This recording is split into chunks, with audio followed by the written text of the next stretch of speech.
Hey guys, so I believe there are two major components to making great art. You gotta have skill, technical skill as in craft, how it's done, and what it is, a meaning or a story, the essence of the work. When you're trying to come up with a concept for a painting or even choose a subject, it's important to consider a few things. By the way, I'm mainly a portrait painter, even though I enjoy painting animals as well, still life paintings, so it'll come from this kind of perspective, but some tips here will be more universal for any kind of style and subject matter.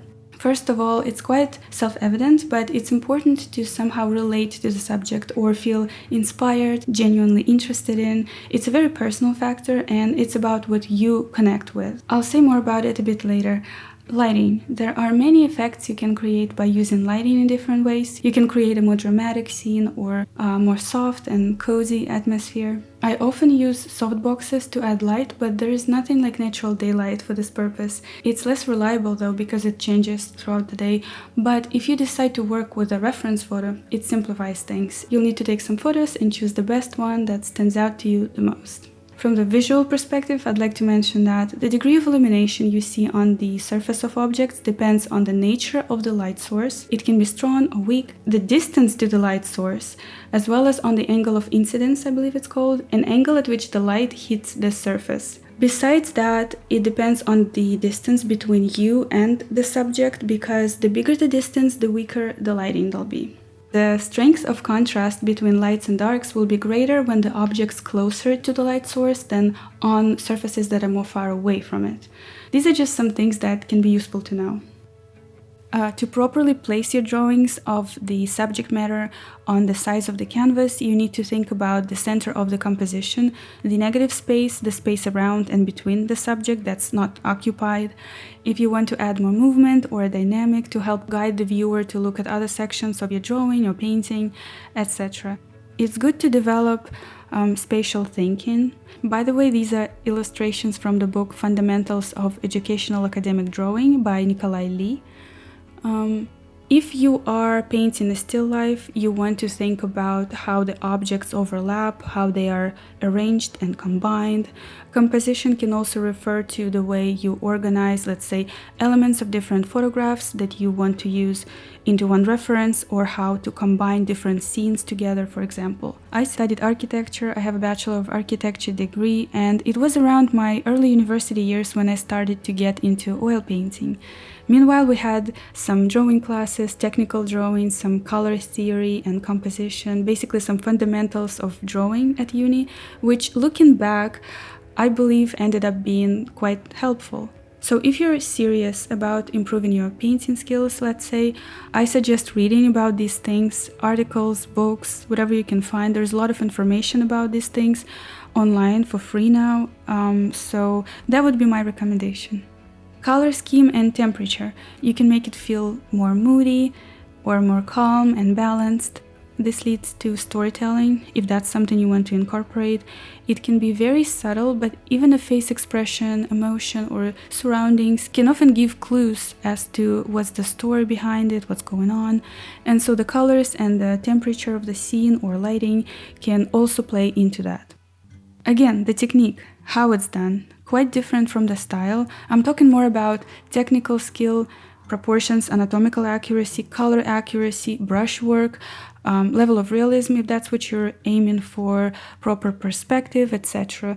Even if you're gravitating towards a totally different style, it might be doodling, like comics style, line drawing, you know what it should or would look like if done by a professional. The lines, the forms.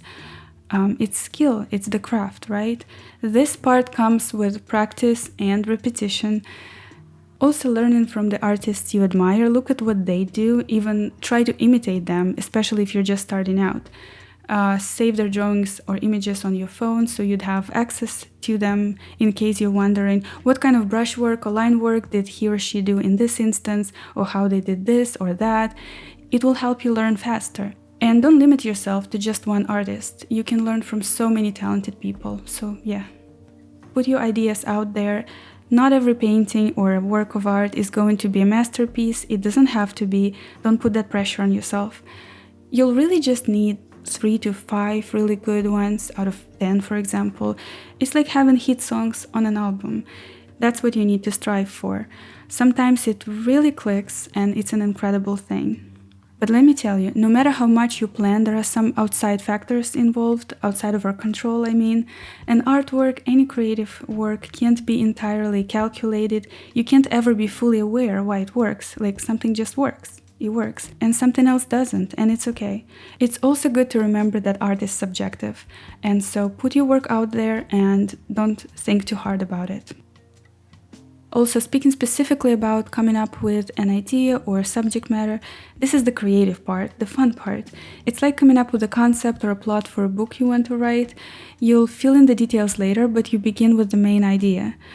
I never really start with a blank canvas anymore or a blank piece of paper. I gather ideas all the time. I save them in many forms, by the way, whether it's writing something down in the notebook or taking a picture of something beautiful I found walking somewhere or taking a screenshot.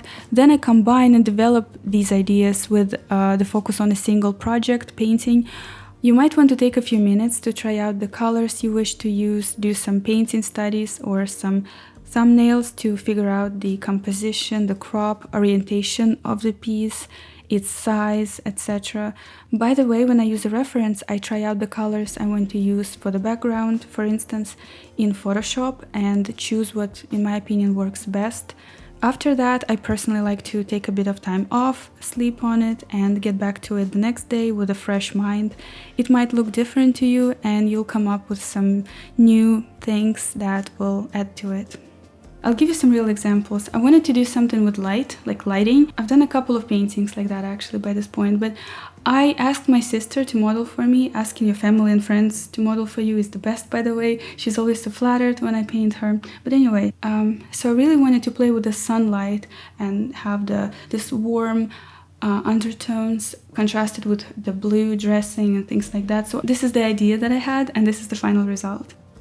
Another example of what I'm thinking about doing, so I've been rewatching an anime from my childhood. I got really inspired by it, and even though I don't plan on painting anime characters anytime soon, there were some elements like poses or scenery that I could borrow or incorporate into what I do.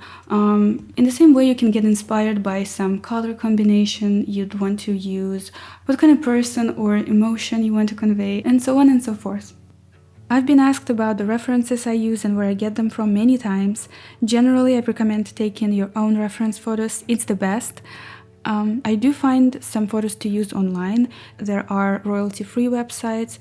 There is Pinterest, Instagram. You can message someone, a person or a photographer, asking if you could use one of their photos. Overall, I find that people are very open and even excited about being painted. But in my opinion, nothing is as good as taking your own references if you can. You can paint your friends, family, ask some friends of friends to model for you. I always make sure that the photos are good quality, clear, lighting is good, they shouldn't have any filters applied or unrealistic colors. And lastly, I want the reference to be interesting so I could develop some idea based on it or to relate to it in some way, as we talked about. I believe that having a storytelling part or a genuine connection with what you create makes the art more beautiful and takes it to the next level, so to speak. But it doesn't have to be that deep. After all, in my case, I'm not like writing a novel. I paint what I like, what I personally relate to. I never want to paint what just looks good. It has to feel right to me. Some people may like it, some people may not like it or not relate to it. That's all right, that's expected. There are more controversial artists or pieces that tell a whole story with a deep meaning, let's say a depiction of a tragedy or something bizarre. We've all seen art based on religious themes or motifs. Another big theme is overcoming challenges or rising above limitations. Or it can be something entertaining or lighthearted, more playful, and you decide where you want to put yourself on this spectrum. Funny enough, whatever the thing is, it can mean 10 different things to 10 different people, regardless of what the artist tried to convey. I think that's all I've got to say about this topic right now. Hopefully it's been helpful to you guys. As always, thank you for all the support, have an amazing day, and I'll see you next time. Bye!